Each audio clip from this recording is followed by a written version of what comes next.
Welcome, welcome, everyone. Hey there, we are going to talk about a really important topic today. It's a safety topic that many children with disabilities struggle with and really put their families through a lot of fear. And it's the topic of elopement or wandering.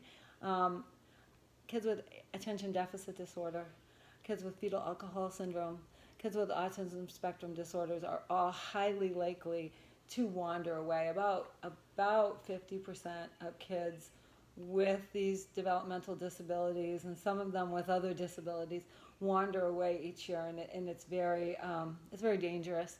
They set themselves up for harm.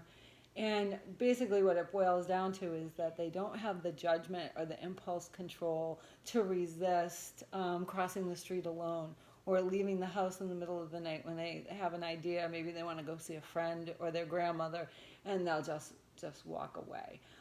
So, one of the things that you can do to prevent these types of wandering elopement is watch your child's behaviors. Keep a good eye on them.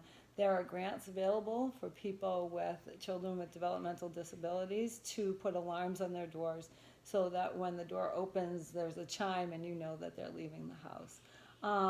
Have an emergency plan. Make sure that you have a network of friends and family that you can call and say, Freddie's gone missing, and you look here, I'll look there, and go to the usual places so that you can find them quickly.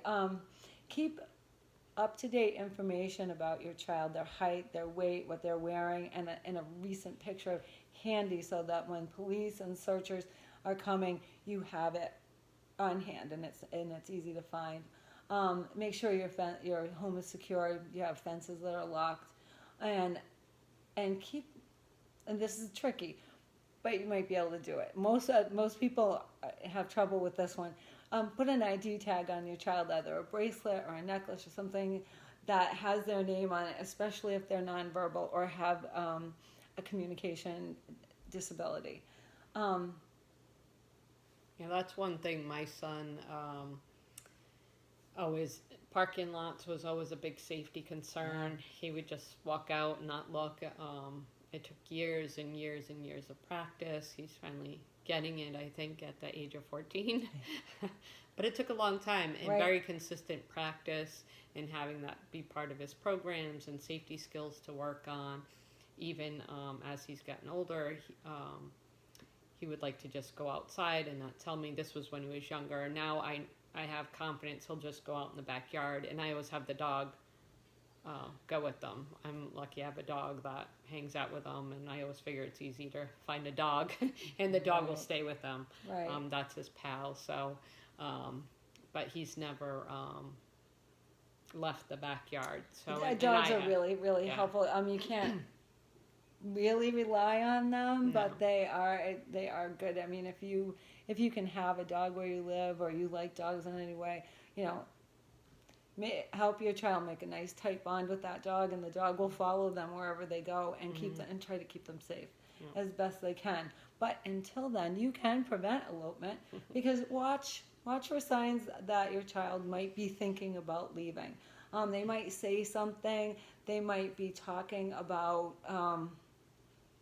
wanting to see a friend or wanting to see grandma, or that's not fair, I can't see them right now. Also, a lot of elopement incidences happen because of they've been frightened. Know what sounds trigger them. Know what thunder and lightning. It's the same for our pet dogs. A lot of times, a lightning storm or fireworks will trigger something, and a child with disabilities may take off. Even a typical child might do that. Yeah, my son the other day with the thundering and lightning storm, what did he do? I found him in his bed under the covers shaking. Yep. Yeah, that was a scary one, and that's where my dog was. We should have put them together and given him a big sensory hug. And be alert to your child's location. I know this is tricky when you're in the throes of the every day-to-day, knowing where your kid is at every minute but it can save a life, especially if they do tend to wander. Yeah, I always have my bionic ears always monitoring Listening Absolutely. for a door And opening or it's anything. not a terrible idea to have a baby monitor Hmm. in their room so that you might hear them rustling at night. Don't go to great expense. You can buy the cheap monitors though that you hear something, especially when you have like your heat, your air conditioner, or other background noises in the room in the house. You might not hear them when they get up. I'm fortunate my son always slept through the night. He never woke, so that Right. was... A lot of these incidents do happen at night. Yeah. The child will get an idea, or they'll hear something that frightens them, and they'll just beat feet. Secure your yard with a fence. That's already been mentioned, and inform your neighbors and the people in your community that your child is at risk for wandering. And could you please keep an eye out? And here's my phone number. Here's his. Here's a. Well, I always say his, but here's her name, and please call me right away, and alert your police and ambulance that this child, and let them know what their disability is like, what their communication skills are like, what triggers them, what they're afraid of, and what they like. And that will help a first responder help them when they see them. If they're afraid of men with big voices, maybe they'll send in a female officer. Or if they're afraid of people in hats, maybe just take your hat off and things like that. The police are very responsive to that, and as are first responders. Now, here's the tricky one. We're going to have to teach some safety skills. Explicitly and repetitively. These are things you're going to have to practice daily for a while. And for years. So it's not a chore. You can make it into a game. It's time to do some role play, do some games. Work on commands like stop, freeze, things like that, just to catch their attention. You can play that red light, green light game, and that's a great practice for those commands. Let's yell out, "Hey, red light!" And they hopefully will have picked up the habit. Teach them their name, their phone number, and what their parents' names are, their address, where they belong. So that will take time too. It takes time and practice and repetition, but it's so worth it. And I know it's getting on summertime, and your pool is open. The pools are open around you.